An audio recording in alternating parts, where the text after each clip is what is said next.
Hey, what's up guys? So after doing my undervolting and tuning video of the 14700k on my ASRock Z790PG Sonic motherboard, I got some requests asking to do a guide that could be easy to follow for all users despite having different motherboard brand. So the only way to go around this is by using Intel XTU software, which is made by Intel themselves and can run on Windows.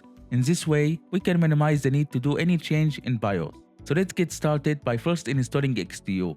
You can find it easily just by searching for Intel XTU and it should show up. When you first launch it, you will be greeted with a simplified dashboard showing you current metrics and some easy settings to change on the fly. But we'll just switch to the advanced view to get to the all features that XTU has to offer for us. So once we are in the advanced view, my personal thing to do will be changing the theme to the dark one. Note that you need to restart the application to apply theme change. And now let's cover the tabs found on the left side. The first one we have is the system information. As the name suggests, it just lists your PC specifications. The second one we have is the speed optimizer. Basically, that's Intel one-click feature to overclock and optimize your CPU. But the issue with it is that it doesn't take into account your cooling solution at all and not even do any undervolting. All it does is raising your power limits, in my case to over 300 watt, and it also makes use of thermal velocity boost while giving also small bump to the frequencies. But by just running Cinebench 23, temps will immediately raise to over 100 degrees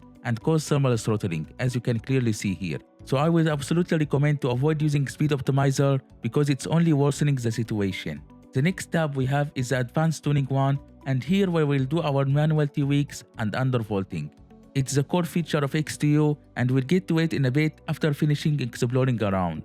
A cool feature that I like is the stress test one. For example, I'm doing an AVX2 stress test after doing my manual tuning.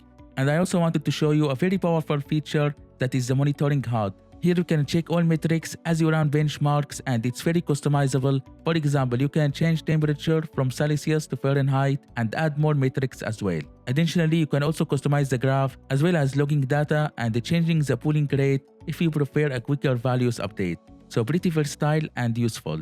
Now the next tab we have is the benchmarking one, and here you can run a benchmark and compare the score online with other users as well. Now naturally the last thing you will want after doing your changes is losing your settings.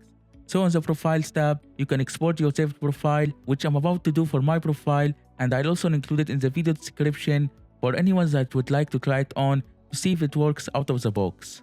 Now finally the last tab we have is the profile pairing one. For example, I assigned my OC profile to Cyberpunk 2077 and that's absolutely one of my favorite features because it makes it much easier to have different profiles based on different scenarios instead of manually doing changes every time. Another thing I wanted to show you, if you go to the settings, here you can also check the option Restore Tuning After Reboot. This way, even when you shut down your PC and whenever you start it again, XTU would apply your changes automatically. But of course, if it noticed any instability, it wouldn't do it as a way to avoid entering into a rebooting loop. So with our tour finished, let's start the real work in the advanced tuning. And here we are. At the first glance, it might really look crowded with many options and feel overwhelming and complicated. But trust me, once you get the hang of it, it will look much easier. Now if you see the infamous yellow thunderbolt symbol, that means that you can't do any undervolting at all. You can only increase voltage but not decrease it. Here it says that undervolt protection is enabled and will prevent voltage from being set below booting voltage. So the only way to fix this is by going to BIOS. In my case, the changes that I need to do are disabling undervolt protection that is found in the CPU configuration. And also in the advanced section, I need to disable Intel virtualization technology and VTD. If you are unable to find them in your motherboard BIOS, feel free to ask me in the comment section and I'll do my best to help you out with that. But I want to note, if your motherboard chipset is neither Z690 or Z790 but B660 or B760, you will need to do an additional step by changing the BIOS microcode.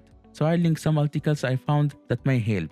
But anyway, after those changes, the thunderbolt symbol should disappear for good, letting us freely undervolt in XTU. Now the first change I'll do is reducing the core voltage offset to negative 165, which essentially use an offset to reduce total voltage. The next one is changing the AVX2 ratio offset to 4, which means that the core ratio will be less by 4 GHz, as AVX workloads are hefty and letting them have the same standard core ratio will cause so much overheating and probable instability. Still, I'm not going to make any changes in the AVX2 voltage card band factor, so keep it at 1x. Next I'll do is changing turbo boost power max to 250 watt.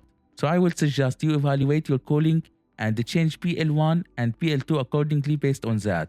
For instance, I'm using a 240mm AIO cooler from EK and I found it to be able to sustain up to 250 watt. But of course my goal is to make sure it doesn't reach that much of power consumption, but just making sure to not being limited by power as a safe measure. So I'll set PL1 to 250 and PL2 to 255.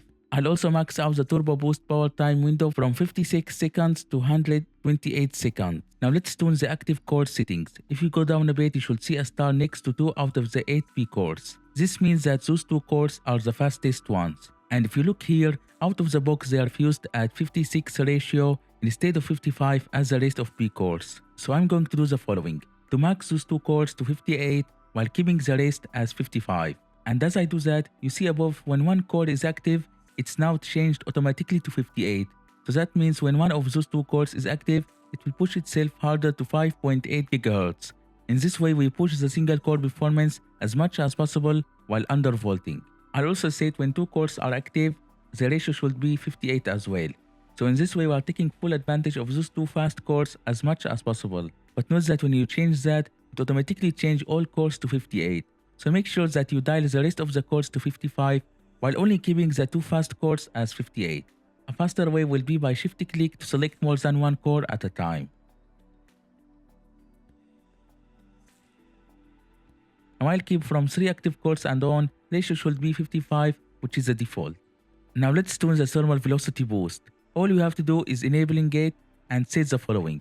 When temp is 90 degrees, we reduce the ratio by 1, while when temp is 95 degrees, we reduce it further by 2 ratio. In this way, we maximize performance while helping the CPU to not overheat.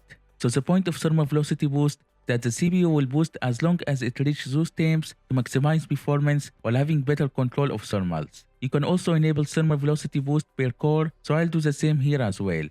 And here you can also shift click to modify them all at once.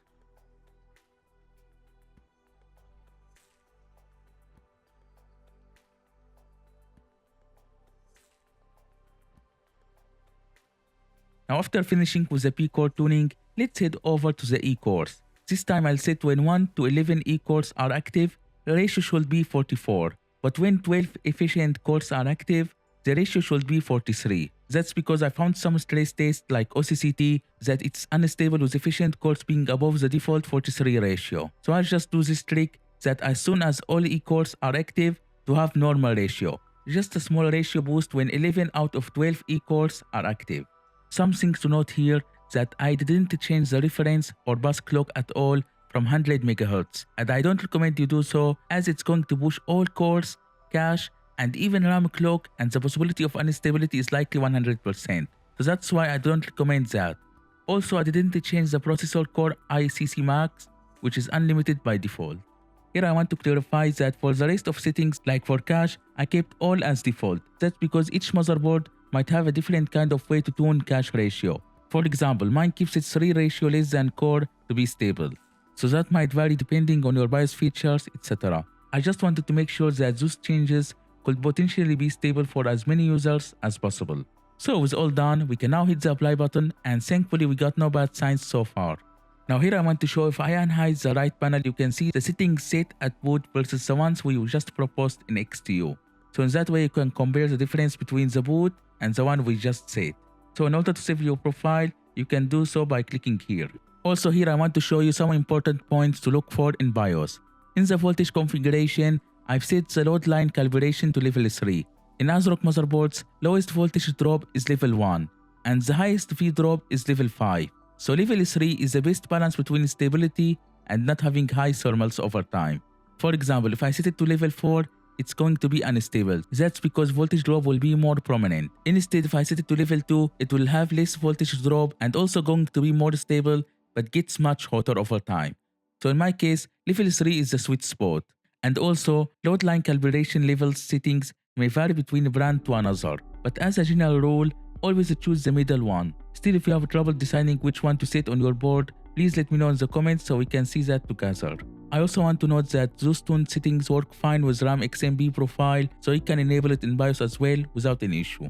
Now, in order to make sure our tuning is fully stable and working, it's highly recommended that you run a different set of stress tests and benchmarks to ensure we are not compromising stability here. Also, it's recommended to try more than one. That's because, for example, if it was stable in Cinebench R23, it may not be the case in OCCT or in Ycruncher. So things could greatly vary between workloads. That's why it's always better to do all of them and then call it a successful CPU tweaking. So I'll get started by doing both single and multi-core in Cinebench R23.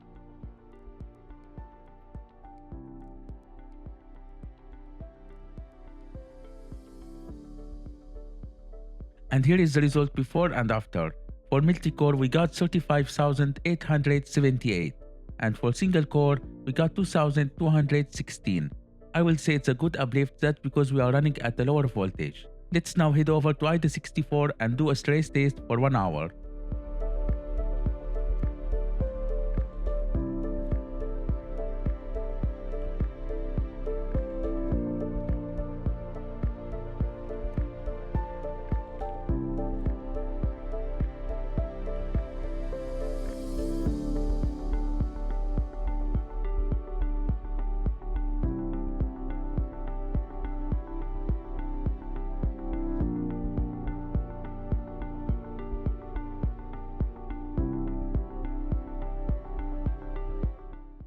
And also in i7-64 it was all clear, so let's switch gears to OCCT, and in here I'll do a stress test in both SSE and AVX2 workloads. And to make sure it's as challenging as possible, I'll be choosing a small dataset that draws the most power and provides the highest stressing scenario possible. And also for the mode, I'll be choosing the extreme one to make sure it's more demanding. So I'm going to run each one for an hour to make sure it's all working. Let's go.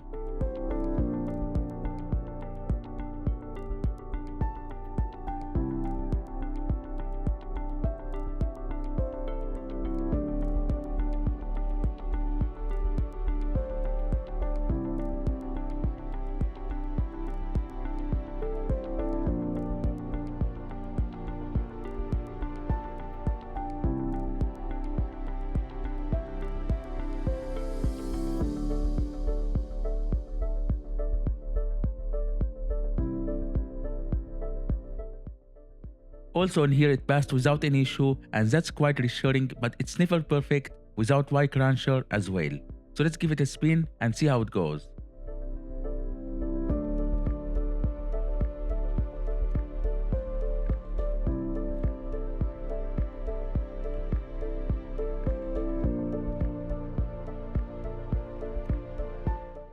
So also on Ycruncher it finished the test without any error.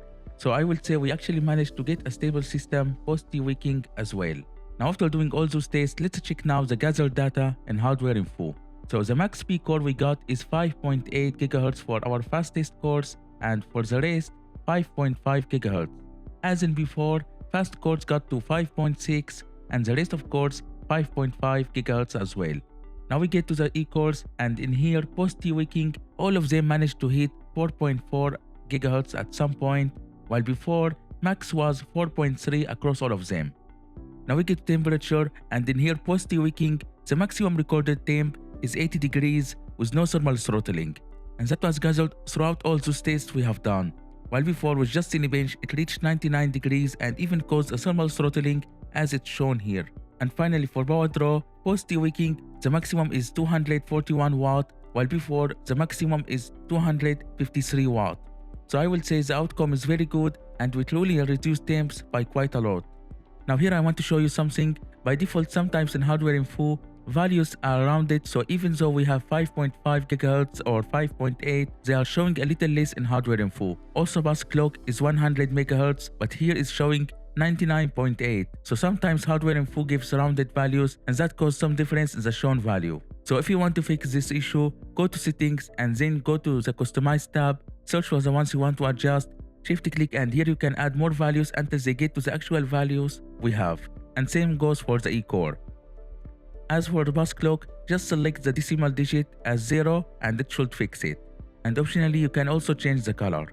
So just wanted to show you about this possible fix for hardware info reporting wrong values. That's only a fix in case you are like me that prefer to see whole clock number instead.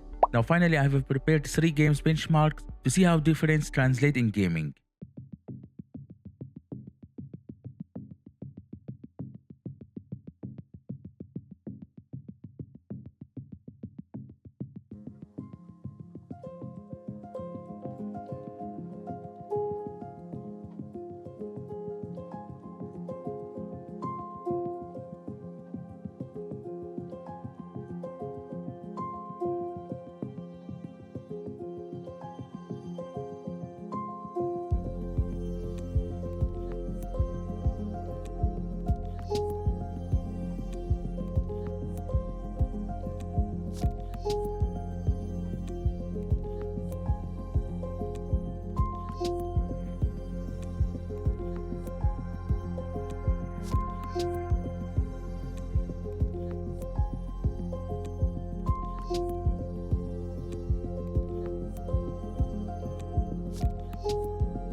So overall, even in gaming, we managed to reduce thermals and power draw greatly. Thanks to doing those 2 weeks in XTU, we managed to check all 3 boxes for our 14700K. Less voltage, less power draw, while still having a good performance. Now here I want to show you in my ASRock motherboard, there is a new feature called CPU indicator, and here it shows you the silicon quality of your CPU. For example, mine, for P core, it's 75, while for E core, it's 69. The overall CPU quality score is 73. Now the reason I'm showing you this is because if my CPU quality, which is below the average, is able to get this kind of tweaking results, I'm positive if yours has a higher rates, it can even get a better outcome. And also in this guide, I wanted to show you the methods that I will do in XTU, but you may choose a different approach and could even lower P and E core ratio to undervolt it further.